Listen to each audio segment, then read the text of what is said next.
Eternals is a movie, some say. Hello, my name is Rein. I'm not your host. Tanner is your host. Citizens of Bomb Squad, I am God. I can't say anything else without offending someone. Hi, I'm Tanner Richard Kraft. I'm Austin Zwiebelman. I'm Rein in a bunker right now, as you can see. And I'm Joseph Vrenick. Rein is in an undisclosed location. He's currently on the run from the reincarnated Jimmy Hoffa. Jimmy Hoffa wants to beat the shit out of him for not being a good enough of an Italian boy. Our thoughts and prayers are with Rein at this time. And judging from the fact that I made a God joke, we're talking about the Marvel movie that sort of introduces gods, aka Eternals, the first ever Rotten movie on Rotten Tomatoes for the MCU. A first MCU movie directed by a director who has won Best Director and Best Picture at the Oscars. The first superhero movie to actively involve Hiroshima. A lot of important firsts here for this movie. We were originally going to talk about Last Night in Soho this week, but for a myriad of reasons, we switched them around. One of them being that I have yet to reveal what I think about this movie to anyone besides Rein. So that should be fun. So let's just get right into it. Our first sort of question here is essentially, what kind of expectations did we have going into the movie? There was most certainly a lot of discourse about this movie, if you would. Many things were being said by many people. It was kind of a mess. What kind of expectations did you guys have going in? We're going to start with Mr. Conversey. All right, well, I guess I'll start by saying that this was the second Chloé Zhao movie I've ever seen, the first one being Nomadland. I have very mixed thoughts on it. I don't know, depending on what day of the week. I can't decide if it's like poverty or not, or if it's too meandering. But it was an interesting movie. I mean, definitely like an interesting choice for an MCU director. So I was very interested. I came into this movie expecting it would either be one of my favorite movies, MCU movies, or it would be just a giant letdown and giant waste of time. And that just couldn't be anywhere in the middle. All right, Mr. Joe Vrenick, between Kevin Feige hyping this up as the first real Oscar contender to Marvel to this being the first Rotten movie, what the hell were you thinking going in? So I genuinely did not give a about whether or not this movie was coming out or not, kind of like a lot of my opinions on just Marvel in general. However, I did kind of experience some interesting things like leading up towards the actual release of the movie. For starters, I think part of it was I had been kind of like with Dune, just been craving like giant science fiction spectacles and kind of like not really being familiar with the comics, but like being familiar with like the comic art, because this is very much a Jack Kirby comic. If you've ever looked back at the ones from like the 60s and 70s, Wild Man, it's gigantic, and was kind of craving that on the big screen. Something about the trailers as they kind of just kept playing all over movies that I would go and see. Something about it kind of felt special, and I didn't exactly know what it was. And then literally the day that it releases, I go through some shit. It'll kind of lead into my thoughts on the movie, but I needed to see a movie that day. So. All right, Austin, I noticed you kind of oddly shaking your head when I brought up that Feige was hyping this up as Oscar stuff. So what kind of expectations did you have going in? To be honest with you, I hadn't heard that. That's news to me, and it seems very silly for this, especially considering that, like, Black Panther got nominated for BP, didn't it? Yeah. So was that like the Disney's first character thing where we just always forget the past? There is no war in East Asia or Eurasia. It's always the first new character. This is the first Oscar contender. To clarify, it's the first one they actually were going to think about pushing as one. Black Panther was kind of an accident. Oh, yeah, because you have to bankroll like $6 million worth of caviar to have your film even nominated. It's true. I want to get an Oscar nomination measured in I had a really heartwarming interaction with this movie before it came out. So I have a brother-in-law who's doing trucking right now, and one of the ways he keeps himself grounded is he tries to stream as many like classic movies as possible, and I give him all these recommendations, and I consider him to be one of the perfect cinephiles because he doesn't fall for gimmicks, he's not pretentious, he's not like a 4chan, only Kurosawa and Snyder exist kind of guy. He's really just going through the work. It's beautiful. I feel like a film professor. And when he was in town, which is rarely, me and Sid took him to see a movie in IMAX. It was such a big deal. And he had never seen anything for Eternals, but he really liked Nomadland. So when he sees this trailer, and out of nowhere he sees, directed by Chloé Zhao, this dude gripped my hand like he was trying to take it off and was like, oh my god, I didn't know that was happening! And I was like, yeah, dude, I've been seeing this for a minute. It looks really cool. It's one of those trailers where I think if you don't see it in IMAX, sort of like Dune, the full effect doesn't like whack you in the face. That stated, the pushback from like Twitter community about that this looks like boring and no one knows what to do with it, I could sort of understand from the marketing material that is like the initial trailers released. They are a little like confounding what this is. But overall, I trusted it. I thought it was at least gonna look really cool, and I was actually pretty excited for it. All right. Well, anyone who knows me knows I am a bit of an MCU fanboy. I wear that on my sleeve. I admit it. Maybe I'm too nice to them, but also I'm too nice to movies in general, I think, so I don't think it matters too much. I feel like I kind of want to give some context as to why I'm such an MCU super fan, because you'd think someone like me who sees so many movies and goes out of my way to see as many as possible and loves them so much, you would think someone like me would maybe get sick of this formula. To give you some context, the reason I love movies is, at least in part, because of the MCU. When I saw the first Avengers movie back in 2012, it changed my life. I know that sounds silly, but it's the truth. It changed my life. Before then, I thought I was gonna be a video game designer when I grew up. That was my track, right? Was video games. That was the media that excited me. I saw the Avengers and it's like a freaking switch flipped in my head. All of a sudden, I was like, I wanted to see anyone and everyone talk about the Avengers. I need to hear everyone's thoughts on this movie. And I wound up finding a lot of YouTube critics, most of which I'm not exactly watching anymore, but still, I watched those YouTube critics, watched their videos about the Avengers, which then turned me into watching their other videos about other movies and hearing them talk about these movies like Terminator 2 and Jurassic Park and all these kind of things that I wasn't super familiar with at the age of 14, and I went back and watched them, and then one thing led to another, and then next thing I know, I'm falling in love with movies. It's become my life. I literally became a filmmaker in part because of the Avengers. It's Avengers, Birdman, Swiss Army Man. It's that pipeline. It starts with the Avengers. So I was excited for Eternals. I really was. Seeing a movie directed by Chloé Zhao, while I was not the biggest fan of Nomadland, I liked it. I gave it like 3.5 stars. I'm also kind of with Rein, where I'm kind of iffy on it. Fun story about that, by the way. I hosted an Oscars party this year, and when Rein came over and they announced Nomadland as Best Picture, we both started to cheer and then simultaneously went, wait, what? And then looked at each other like, why are we cheering? We're both lukewarm on this movie. What's going on? It was a very weird moment. But I love Chloé Zhao's movie before Nomadland, The Writer. I think that is an incredible 5-star movie, so I was really excited for it. I love Eternals as a concept. It's one of my favorite Jack Kirby things. The writing is kind of bad, but the art is really beautiful. When the first trailer for this movie came out, I felt something. It looked special to me. And then you hear rumblings. This movie's different. This movie is the movie Kevin Feige thinks is their best one ever. Not even close. This is a special Marvel movie. You start hearing these rumblings, and then the second trailer comes out, and I see it in IMAX, and I see the sense of scale in some of these shots, and it blows my mind.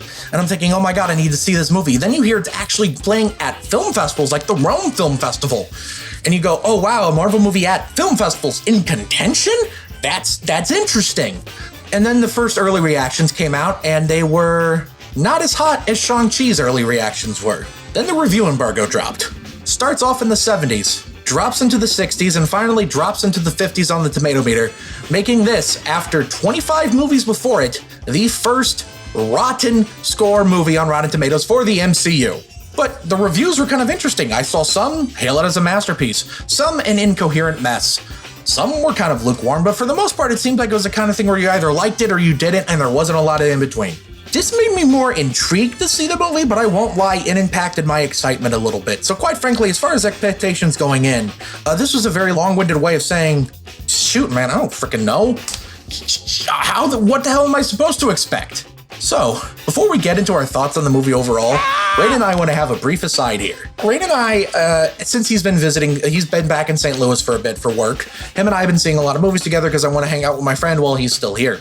One of the movies was going to be Eternals, and it did become Eternals, but what happened was I bought the tickets on AMC. Then on Fandango, I noticed Ronnie's, our local theater, had a Wednesday night showing for sale. And I went, oh, a day early? That's cool. And I bought it. I told Rein, I'm a little worried about this because this seems like the time that they would do fan screenings. And I'm wondering, is this those early fan screenings you're supposed to RSVP for and not purchase? Then Monday, after I noticed the listing, Marvel announces they're doing Wednesday night fan screenings. And once again, I check Fandango. Is the ticket still for sale? I am checking every day to make sure that listing's still there. Wednesday night comes around. Rein, what is the first thing we notice upon arriving at Ronnie's? The first thing we noticed was the giant line, the giant crowd in front of us. That was just a red herring, though. It turned out that it was just a giant crowd for some old movie, like some special screening Some event. C.S. Lewis movie or whatever. Yeah, so then it was like, okay, okay, it's nothing. Everything's fine. And then we go up to the, get our tickets scanned. The guy that that scans our tickets immediately asks, okay, you're seeing Eternals? Okay, if you want a refund, you have to get it now because you can't get it after showtime. Never have heard this before from a ticket man.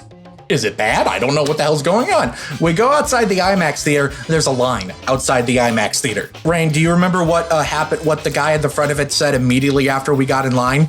Well, he got into an argument with the person in the front of the line, and the guy guarding the theater basically kept saying, "I don't care that you paid for it. I don't care that you have a ticket. You're not coming in." So at this point, Rein and I realized that what has happened is that they indeed put a fan screening up for sale that was never supposed to be up for sale, and we're out of luck. So him and I make plans to go see it Thursday night. I buy the tickets. He calls his mom to make sure he can get the car. And then as we're leaving, someone walks up to us and says, "Hey, did you guys get f***ed over by Eternals?" "Yeah, we did." "Okay, well, they told me they're showing it in Theater 6-2 now, and I talked to the manager later and she gave me free tickets." So we go to talk to the manager lady. I'm apologizing like 7 times because in the middle of talking to me, some other ass comes up to her and starts and moaning about having to wait in line for his ticket to be taken. I'm apologizing while complaining, essentially. And then she goes us into Theater 6. We notice that Antlers is scheduled to play soon. But clearly it's been kicked aside for Eternals. So we get inside the theater. There's several other people who got in our situation who bought tickets who had to be pushed into this theater. We're waiting. We kept waiting for I think 10 minutes. And then at which point I then said, it'd be genuinely funnier if instead of playing the movie, they just played Antlers for all these people expecting Eternals. And then I think shortly after that, it started playing the Greg Marcus pre-roll thing. So we both thought it was happening. And then the guy came in and said, "All right, guys, we're not playing Eternals tonight due to legal reasons. I'm not allowed to play it in more than one theater," which in my mind means Kevin Feige was en route to St. Louis on a helicopter with a gun to make sure nothing happened. So Ronnie's offers us as compensation free 4 movie passes, a full refund, and 2 tickets to see Eternals on Thursday night. I didn't have to complain, that's just what I got. So that's the story of how Rein and I bought tickets for an IMAX screening that didn't exist. The only thing that makes this funnier is that it looks like they're doing it again for Ghostbusters. Yes, I wanted to mention that. What if this is what Anonymous is up to these days? Is just scheduling movie times on Fandango for fan screenings that nobody's supposed to be able to buy? Anyway, enough with the brief aside. I thought that was too hilarious to not include. We're gonna get into our thoughts on the movie. Austin decided to be a copycat and copy my gimmick of not revealing my opinion until the recording. So I'm making him go first. Austin, what the hell did you think of Eternals? I was surprised by the Rotten Tomatoes score leaving. I was wondering why this is the movie people are choosing to pick on, because I don't buy the narrative that this is about anything like the diverse cast or the fact the filmmaker's Chinese. I just think critics who do this for a job probably aren't that dumb, maybe? But anyway, it was kind of like the first time I saw Thor: The Dark World. I heard a lot about how this is bad, and then I walked out and I was like, no, I'm glad I went to the movies tonight. That was fun. And it was just strange. It was kind of cool being with this new group of bastards. I did get to see it at IMAX, and some of these visuals were pretty pleasant. A couple of the historical flashbacks didn't do anything for me. A couple of them did. What was weird was I did have a really good time in the theater up until one very specific point all the way at the end. And then, like, when I got home, me and Sid were, like, talking through the points, and we just had a bunch of, like, random little things that we were like, oh, they could have done that better, but we didn't care. Like, it's weird. The Gestalt leans towards I enjoyed it, but it's like, oh man, I wish they'd done rule of three screenwriting on that I followed you to the end line. I wish that they made the Aztec people into not Chilean or whatever look like Aztec people. There's just a bunch of tiny things where it's like, why'd they that up? But overall, what I felt inside, I liked it just fine, and I'm not even a big Marvel fanboy. It's okay. Why is everyone, like, crashing on this? Part of me wonders if it's an expectations thing, like they expect more from Chloé Zhao or something. I don't know what that means. That could be That's my best guess. Okay. They're finally grading it on a different scale is my best guess. All right, Vrennick, now that I know that Austin liked it, this should be interesting. Vrennick, from what I understand, this was the movie you needed at the right time. Is that right? I wonder if Chloé Zhao is a huge Wachowskis fan. The Wachowskis are like these interesting filmmakers where it's like they make the most badass action movie ever made, and then everything they make after that is like if hippies made it, where like the message of the movie is everybody saves the day by loving each other in the end. And that's kind of what I got out of this, because that's just like one of the major themes of it, which kind of ties into why I needed this. So let's just kind of give a rundown of the crazy shit that's happened in my life over the past month. I got a new apartment. I had a relative pass away, and literally, I want to say it was 24 hours before I saw Eternals, I got my heart broken really bad for the first time in 8 years. Like, I fell in deep, and I was feeling some real pain. And I walk out of this movie, and I feel like I kind of coped with it. So there might be a little bit of a bias when I say that I liked this movie, because, yeah, it really helped me out in the long run, because it made me just kind of realize, like, how I just need to move forward. Overall, though, unlike all of the other Marvel movies where it's like, or at least the ones that have come out this year, and honestly, all of the movies that have come out, except for maybe Black Panther after Guardians 2 and maybe Infinity War, where it's like I'll watch it and just kind of forget about it in a week. This one has been on my mind quite a bit lately. And I'll think back to certain things in it, and I'm like, you know, maybe this wasn't executed as properly, but you know what? I really like the arc that Angelina Jolie goes through. I like some of the visuals. I think Kumail is really fun in this. Kingo! Kumail is Kingo. Whoever wrote the song Zendaya is Michi. There's your new song. I'll throw in a joke there for you. I've been pretty sad this podcast. I guess the other thing that it's like I'll think about it too. Man, oh man, that is a dark way to end this movie. I say that I wonder if Chloé Zhao really likes the Wachowskis. I also want to know if Chloé Zhao really likes the movie Drag Me to Hell. Because I was getting serious Drag Me to Hell vibes from the end of this movie. It takes a lot of big swings. Some of it doesn't work, but overall, I think this has been my favorite Marvel movie in a very long time. And I think the more that I just kind of let it stew, I think it's going to be, I hope that it's a Guardians of the Galaxy 2, where it's like the longer people just kind of sit on it and just think it over, the more people like will come around on it. I at least hope so. That's kind of my opinion on it. Interesting. Okay. Rein, go ahead and give me, what did you think about Eternals overall?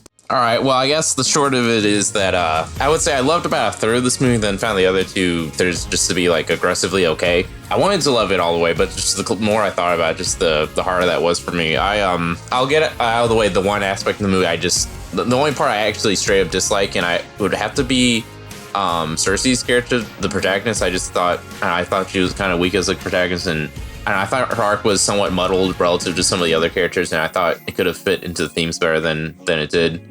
I thought a character that would have been way more interesting for the lead would have been Sprite, actually. I thought the way her conflict, her struggle to connect to humanity, I thought it would have been kind of interesting if she was the one who had to lead the action and everything and have to be the one to really discover her love for humanity and the reason why she would want to save it. So that's why I disliked it. Whereas for the most part, I just found the movie to be pretty good. Nothing. I really have trouble seeing why people would hate this movie. it wasn't bad necessarily, but just that I found aggressively uninteresting would be everything with the deviants. Because while I do understand that they're sort of the fake out villain, and then the real meat of the story is supposed to be later on, and also there's sort of just supposed to be like a source of action scenes until the big reveal, and we have everyone fighting Icarus. I thought their designs were incredibly dull. They just did not grab me in any way. I thought their execution as any sort of metaphor was just kind of weak and very forgettable. And the villain that ends up being formed out of it, just like his buildup is somewhat promising, where he becomes this slowly sentient figure, and then he just feels like this sort of background element by the end when we have the much more interesting plot with the moral dilemma of the birthing celestial to deal with. So then it's like, oh, Rein, what do you like about this movie, you ask? Well, I would say there's two elements that I really loved. One would be the emotional sincerity here. I feel like, I don't remember the last time I've seen like this many characters cry in an action movie. I just like how everyone wears their heart on their sleeves, and the ones who don't, like Icarus too, up until the end, I feel like there's a purpose to it. It's not just like this sort of stoic macho attempt to be cool. I just like seeing these people go through breakdowns and stuff. I thought that was pretty great. Something popped in my head. I like the relationship between Gilgamesh and Athena. Tanner was telling me about, we were talking about this. How would you describe their relationship? It was reminiscent of... It's a patient with a degenerative disease and their caretaker. Yeah, I thought that was amazing to see on screen. And then Icarus's breakdown near the end when he's confessing his love. Fastos. Everything with his family, I thought that was pretty solid. I'll save the rest for later. Those were my thoughts. Okay. Ryan's not allowed to partake in this game, but before we move on to my thoughts, I'm going to give Austin and Joe one last chance to guess what I thought about it. Rennick, what's your final guess? It's been eating me up since you mentioned that you weren't going to say anything, and it was eating me up when we went and saw Spencer a couple days ago. I'm either leaning towards you think that this is like top 2 MCU movies. Either you really consider this top tier MCU, or this is actually the worst Marvel movie that you've seen. Okay, pick one. Yeah, high and low. My bet's on he's gonna whip out some, like, this is my second favorite MCU movie. I like art movies. I like pretentious bullshit. I found this inoffensive. Tanner likes the MCU, which means this dude bid it hook, line, and sinker. That's my guess. For 100. Okay, to give you guys context for my answer, I'm actually just gonna list out, this is the first Rotten movie on the tomato meter for the MCU, as I've mentioned several times. I disagree with that. I'm going to name off all of the movies I think aren't as good as Eternals. These are all the movies I like less than Eternals in the MCU. Black Widow. Thor: The Dark World, Thor, Avengers: Age of Ultron, The Incredible Hulk, Iron Man 2, Black Widow, Iron Man 3, Civil War, Ant-Man, Captain America: The First Avenger, Captain Marvel, Doctor Strange, Spider-Man: Far From Home, Ant-Man and the Wasp, Guardians of the Galaxy 1, Thor: Ragnarok, What? Black Panther, Guardians of the Galaxy Volume 2, Spider-Man: Homecoming, Captain America: The Winter Soldier, Shang-Chi, Iron Man, Avengers: Infinity War, Avengers: Endgame, and The Avengers. What? I like this more than The Avengers. It's your favorite? This is my new favorite MCU movie. That's the real reason why I gave the context about The Avengers, because I wanted this moment to hit that much harder. The first twist in a Bomb Squad podcast. God, This is actually kind of a big deal, because man, oh man, does Tanner love The Avengers. Joe Vrennick, when you gave your reasoning as to why you think I might hate it, one of the reasons you gave is you noticed I watched Avengers very soon afterwards. Yeah. Your reasoning being, it's because I wanted to remind myself of when MCU was good. Yeah. The actual reason was I wanted to make sure I wasn't crazy. Rein can vouch for this. When I walked out of the theater with him, you could practically see me levitating. Yeah. Right? I was so jazzed and energetic literally the first words I said about the movie to Rein was, I haven't felt this way in 9 years. I haven't felt this way since I was 14. After I was done rewatching the Avengers, and I realized, yes, I really do feel this way. I went all over the place. I wanted to find everything and anything, everyone talking about this movie, just like I did when I first saw the Avengers. Okay, this movie made me cry a lot. This movie made me feel upset about when Ajax died, even though she was a character we barely knew at that point because of the reactions of the others. The raw outpouring of emotion sometimes, the ending of Icarus's arc when he feels so destroyed because he wasn't willing to kill the woman he loves, but he betrayed everything that he believed in. And it's just Athena's entire arc. And more importantly to me, sorry. Get the counter ready. I say that with love. I think you guys know this. Sometimes I'll message the group chat randomly about how much I love life. And it's seemingly random. The reason I do that is I've always been the kind of person to see beauty in everything. I know that sounds really cheesy and cliche, but I'll look outside and see an old lady walking her dog in the rain, or 2 kids playing on the sidewalk, and I smile because I think of all of human history to get to this point. I think of just the beauty of the simplicity in life. It's the simple things that make you happy, and I think it's really funny that the MCU movie that is literally about gods and monsters is the one that celebrates the simple beauty of humanity the most. It's the central theming of this movie is so accurately reflective of like my life motto, the way I view the world, in a way I never thought a superhero movie could do. This isn't just like my favorite MCU movie. This has to be like in my top 30 movies ever. Like I love this movie. Needless to say, In the Heights has been dethroned this year. Because this is obviously my favorite movie of the year. Yeah, it lasted a while, but I always knew something was going to knock it out. I didn't think it'd be this one. My love for this movie is incomprehensible. I love the way it looks. It's beautiful. I think this movie is living proof that you don't need to be full of saturated colors to be beautiful. You can be beautiful with more rustic and earth tones, and that can be beautiful. I love this movie because of the celestials. The sense of scale is off the charts. I love the world-spanning history. I love Cersei because she's most like me. She loves humanity. She loves this world, and so do I. Druig and Makari, their chemistry, everything about this movie is so perfect to me. The action scenes are all incredible to me. I thought after Shang-Chi we wouldn't be getting action like this in an MCU movie anytime soon, and while this is different action, it's still incredible to me. This has to be the best third act in a Marvel movie since the Avengers, and it might be better. I don't know. I'm still kind of debating that internally. I love Eternals. I love this movie so much because, like I was saying, it's just so incredible that a movie about gods and monsters sets out to remind us that people are good, people can be bad, but that we're worth living, that life is worth living for, that there is so much worth, sorry, that we live on this silly little blue sphere that's a speck of dust in the grand scheme of things, and yet there's still so much worth living for. I love this movie so much, and I never thought a movie that changed the course of my life like Avengers did. I never thought I could love an MCU movie more than I love this one, but goddamn did Chloé Zhao make a sucker out of me. All right, now someone has to follow that up with who their favorite Eternal is. All right, who's gonna be the unlucky child? I'll go. Rein's willing.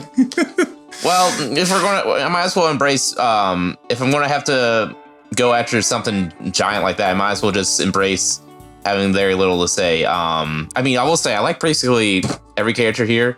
I thought going against like what I hear a lot of people complain about, I thought the film did a pretty good job overall, balancing out having just such a large cast. My favorite character is probably the butler. Karun! He's very adorable and wholesome, and he's great. If I had to pick an Eternal, it would probably be a tie between Gilgamesh and Phastos. Phastos? Donatello. Phastos. He's Donatello. He's the Donatello of the Eternals. That's my answer. All right, Rennick, whose favorite character, favorite Eternal, go? I'll list off like 2 honorable mentions because I kind of have a tie. My 2 honorable mentions go to Salma Hayek's character, Ajax. Firstly, my God, some of these names are so dumb even for this movie, but I kind of love it. I think part of the reason why I connected with it was because she's like this motherly presence throughout the movie, and it was kind of something that I needed. There's a comfort to her performance in this. And Brian Tyree Henry's character, Phastos, kind of like the typical Marvel character, but I think probably one of the better like typical Marvel characters done in a hot minute. Like, yeah, his humor was actually like, and quips were like very balanced out with all the dramatic stuff. And that's another thing that I can praise about this. This movie's a lot more dramatic, and it kind of keeps the humor to a minimum, but the humor works in this. So yeah, when it hits, it hits. It does. Like the fall collection IKEA, that it hits better in the movie. Also, whoever wrote that article about did Chloé Zhao blame the first character in a Marvel movie for Hiroshima? I don't believe in people. No, no. Yeah, what the was up with that? That was just a complete unfaithful representation of the scene. Dude, I saw that too. We have to say something about that. Whoever wrote that article is an ass. Context matters. That was a heartbreaking scene. It was arguably the saddest scene in the movie, but honestly, and you might have to put one on the Joe Cries counter here when I talk about it, but my tie is between, because I'm counting them as a pair, Athena and Gilgamesh. Athena, just for her arc, and trying to get over like this degenerative disease, was heartbreaking, and I was happy to like see her actually go through an arc. Also, just happy to see Angelina Jolie last longer in this movie than expected. I thought she was going to be the one to bite it. I did not expect Salma Hayek to not be in the movie as much. Honestly, kind of the reason why I choose Gilgamesh is because Gilgamesh is kind of the character that I needed to see on a big screen, because he made me realize the kind of man I need to be after this heartbreak that I'm dealing with. You need to make a pie in a cast iron skillet. Yeah. That pie looked good. That's really all I have to say about it. All right, Austin, are you willing to follow that? Yeah. Too bad you have to go. No, totally. My favorite character is Druig, because I'm happy that like in a lot of movies when Barry Keoghan shows up, I said this on the Green Knight podcast, you underestimate how much bull he's gonna put the protagonist through. Always. It's so much more than it's worth. I hate watching Killing of a Sacred Deer because of Barry Keoghan. I know that's the point, but dude, this guy. And then in this movie, he's also on some bull, but it's really cool bull. Like, he's watching the Aztecs get wiped out by Cortez, and he's like having flashbacks to like Babylon stopping a dumb fist fight, and he's just like, nope, that's enough. He's the reason their civilization disappeared. He just said, nope, no genocide today, not on my watch. I'd literally rather control everybody. And then goes and off away from everybody for like 20 centuries, and I guess he just chills in the Amazon. By the way, shout out to Chloé Zhao for featuring a little title that just says Amazon in this movie, because that made me laugh considering her last movie also featured Amazon. But yeah, it was Druig. It was fun seeing Barry Keoghan do that shit. And I totally get the sentiment of just like, man, even if it means not making you human, the violence you people do is so ugly. Sometimes the contemplation that I'd rather control people to the point where they can't fight like that, even if it does take away their freedom. Because when people fight, it's so ugly. Druig, dudes rock. Damn, film Twitter's gonna hate us for like everything that's going on here. My favorite Eternal that's like an impossible pick. You're asking me like, this is like asking me, hey Tanner, which of your children is your favorite? Sophie, choose. Just Photoshop the Sophie's Choice photo, and it's that photo of me with a goofy ass grin. God, incredible. If I had to pick a favorite, I think I would pick Makari, which is weird because she may be in the movie the least, but it's for a few reasons. One, she's dreaming with so much charisma and energy in every scene. It's incredible. Two, this has to be the best on-screen speedster I've ever seen in a superhero movie. They managed to properly express just how freaking fast she is without once needing to use slow motion. Not that slow motion is bad. Quicksilver sequences in the X-Men movies are really good. This is next level, being able to properly show how fast you are without needing to rely on slow motion. That was really incredible. And she killed it in every action scene. Beyond that, I really love Cersei. I really love Phastos. The his scene. Listen, they're censoring it in some countries. They're not censoring it in others. But I do appreciate that Marvel made Phastos a character that literally doesn't make sense if you take the away. His character fundamentally falls apart without it. So I appreciate it on that level. I've heard that in countries where the scene's censored, it cuts from Cersei and Icarus showing up to the house to them leaving. No, you're missing the title card where it says just gals being pals. I mean, whatever, just boys being cool. Just some bros. Some bros. Yeah. It just says. I also love Druig. Shout out to Druig and Makari having by far the best romance in an MCU movie when it wasn't even in the script. That was completely in the performances. Very cool. It's hard to pick a favorite character, and I love them all so much. Like I said, I love this movie. That question was more for you guys, and so is the next question, to be frank. Favorite set piece / scene. Austin, you go first.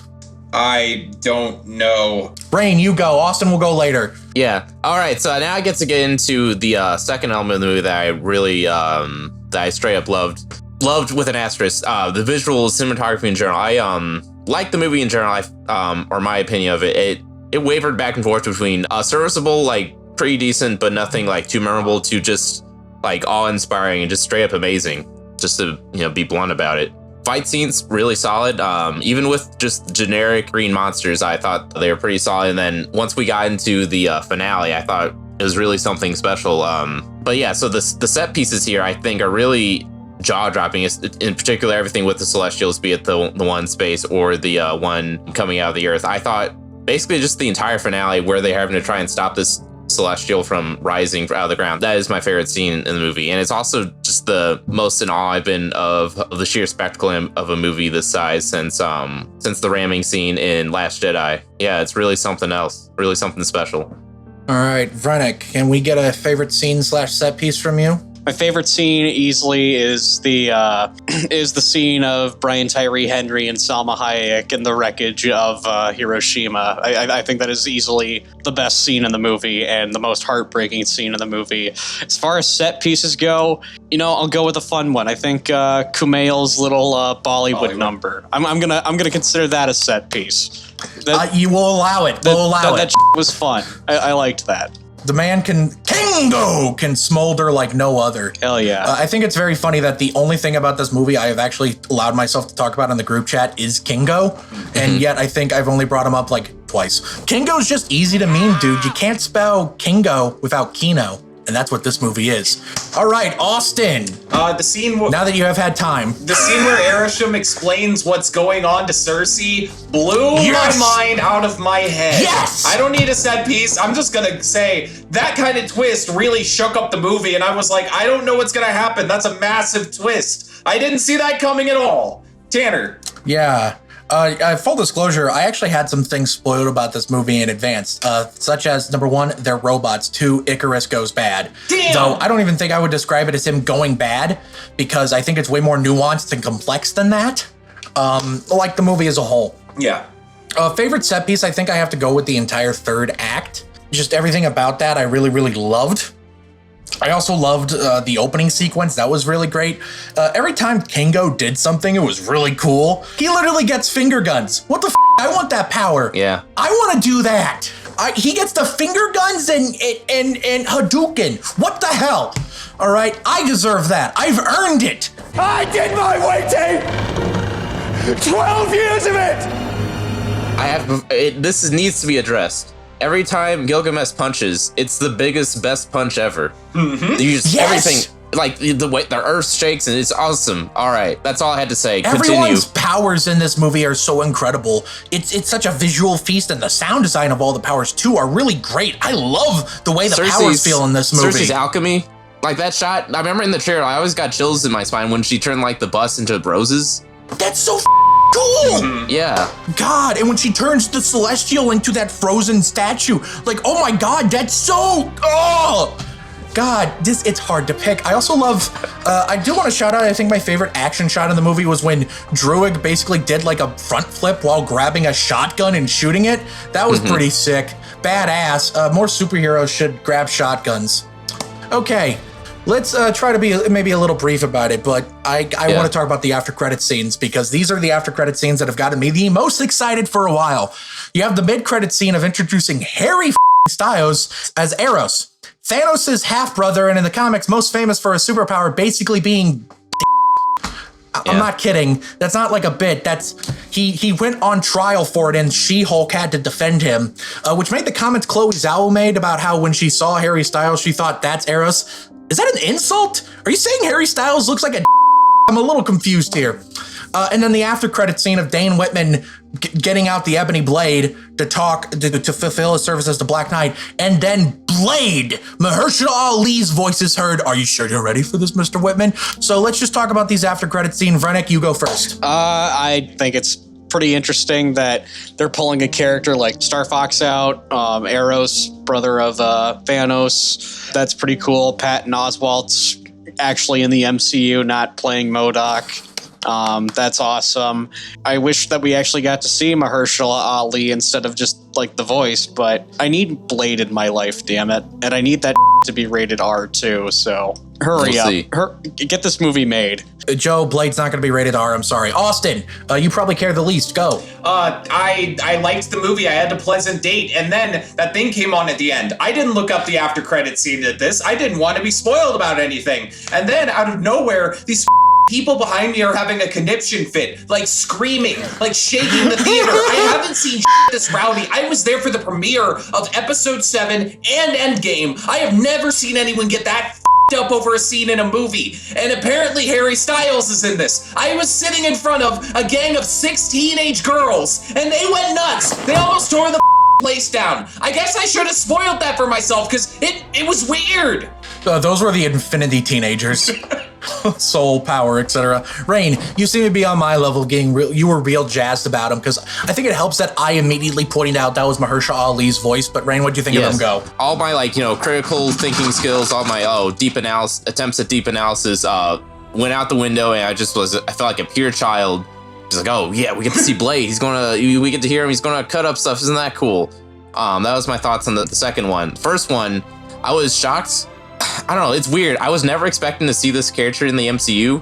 It's not like, oh, in issue 32 of Detective Comics, Batman calls this It's like, no, this is the character's entire thing. This is like his entire thing is being a why are they including this character? And I don't know, it's just, but now they're just gonna I guess brush it away. Now it's just gonna be like the vibe I'm getting is he's just going to be like the coolest, most charming man ever. Like that's going to be his thing, or it's going to be a twist and he is a villain and a creep or something.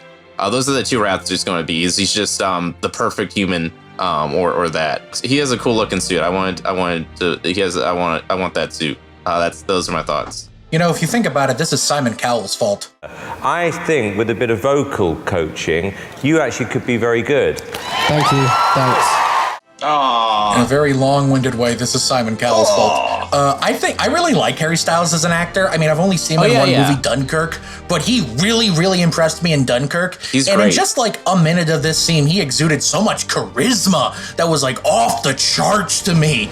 Dude is incredibly charismatic, and I'm excited to see him in the MCU. I think it should be interesting. One hell of a career that kid's having, though. How about that?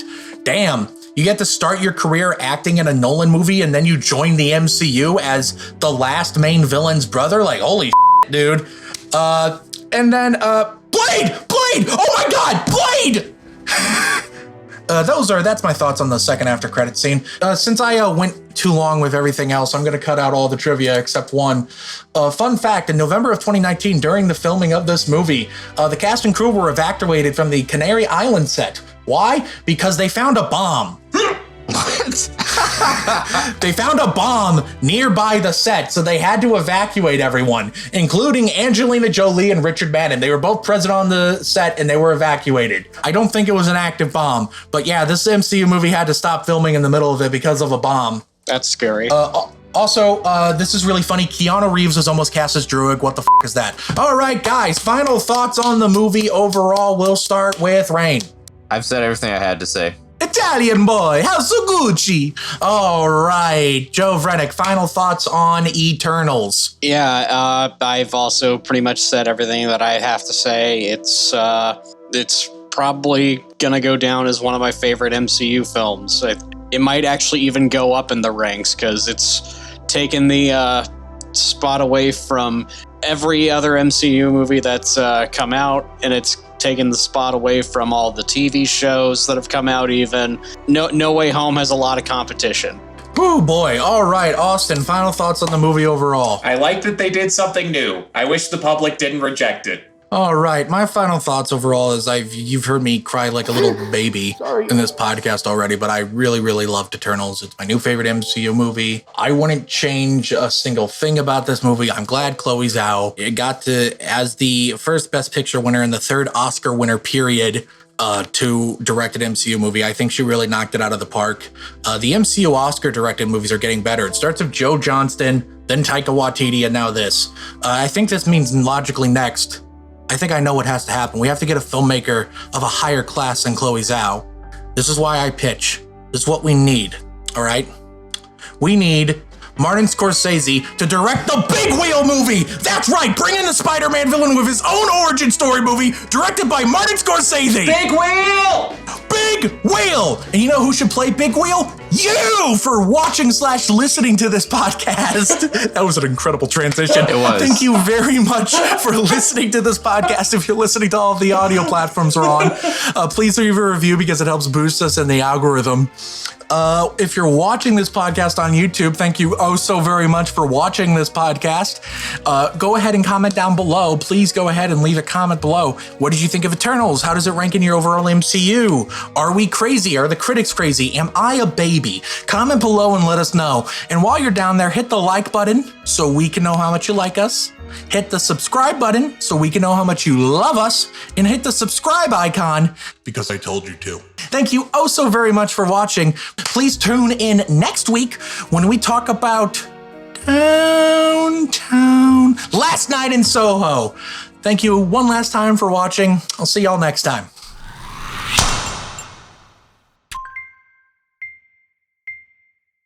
I slid my ticket across the table and I said, "Sorry guys, I gotta see about a girl."